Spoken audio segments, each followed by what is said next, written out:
जय श्री राम दोस्तों। स्वागत है हमारे YouTube चैनल कलयुग के देव में। आप अपनी कहानी हमें व्हाट्सअप कर सकते हैं। दोस्तों, हनुमान जी के बारे में तो हम सभी जानते हैं। उनको राम भक्त कहा जाता है। वे राम के प्रिय भक्तों में से एक थे। आज भारत के अंदर जगह जगह पर हनुमान जी के मंदिर बने हुए हैं और लाखों लोग हनुमान जी की पूजा करते हैं। इतना ही नहीं, हनुमान जी अपने भक्तों का कल्याण भी करते हैं। तो दोस्तों, आज हम एक सच्ची घटना आपको बताएंगे। आप अपनी कोई भी कहानी हमें व्हाट्सएप कर सकते हैं या फिर ईमेल कर सकते हैं।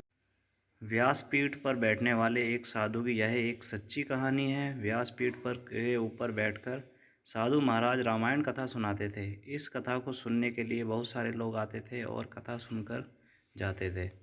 कथा को आरंभ करने से पहले साधु महाराज का नियम था कि वे कहते, आइए हनुमान जी विराजिए, और उसके बाद ही कथा शुरू करते थे। वहीं पर एक व्यक्ति कथा सुनने के लिए आता था जो खुद को वैज्ञानिक समझता था। कई बार साधु से यह बात सुनी तो उसे लगा कि यदि साधु ऐसा कहते हैं तो सचमुच हनुमान जी आते ही होंगे। कुछ दिनों तक वैज्ञानिक के मन में ये चलता रहा कि यह बात पूछे ना पूछे, लेकिन एक दिन उन्होंने साधु से पूछा कि महाराज, आप हनुमान जी को रोज़ बुलाते हैं और गद्दी के ऊपर बैठने के लिए आग्रह करते हैं, तो क्या सचमुच हनुमान जी आते हैं? यह सुनकर साधु ने कहा कि हाँ, हनुमान जी आते हैं। जब कभी भी कहीं भी राम कथा होती है तो हनुमान जी आते हैं और कथा सुनने के बाद ही जाते हैं। अब वैज्ञानिक को तो सबूत चाहिए था, तो बोला, ऐसे बात नहीं बनेगी। यदि हनुमान जी आपके यहाँ आते हैं तो आपको सबूत देना होगा। हम कैसे मान लें कि हनुमान जी यहाँ पर आते हैं और राम कथा सुनने के बाद चले जाते हैं?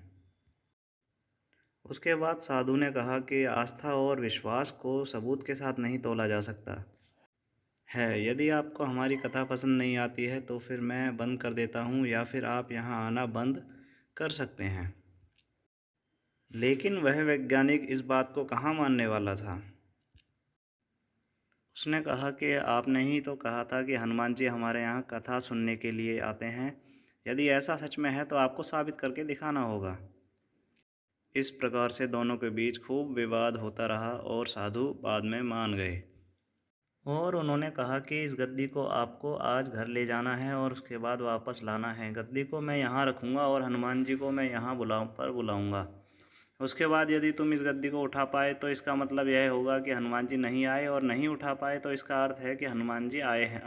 इस शर्त को मानने के लिए वह तैयार हो गया। उसके बाद दोनों ने अपनी शर्त रखी। वैज्ञानिक ने कहा कि यदि मैं गद्दी को नहीं उठा सका तो वैज्ञानिक पद छोड़कर आपसे दीक्षा ले लूँगा, और संत ने कहा कि यदि हनुमान जी नहीं आए तो मैं आपके यहाँ पर चपरासी करने लग जाऊँगा। इस परीक्षा का नाम पूरे शहर के अंदर हो गया। जो लोग कथा सुनने के लिए नहीं आते थे वे भी आज देखने के लिए आए थे।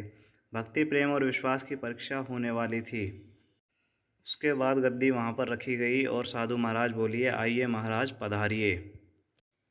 उसके बाद साधु मन ही मन बोले, महाराज आज आस्था का प्रश्न है, आप हमारी रक्षा जरूर करें। उसके बाद वैज्ञानिक को बुलाया गया। वैज्ञानिक ने 3 बार गद्दी को उठाने का प्रयास किया, लेकिन गद्दी 1 इंच नहीं हिल सकी। उसके बाद वैज्ञानिक साधु के पैरों में गिर पड़े और बोले, सचमुच आपकी भक्ति सच्ची है। दोस्तों, श्रद्धा और भक्ति से अगर हम किसी देव की आराधना करते हैं तो उसके अंदर बहुत अधिक शक्ति आ जाती है। तभी तो कहा गया है कि मानो तो देव, यदि नहीं मानो तो पत्थर। दोस्तों, आज की कहानी में सिर्फ इतना ही।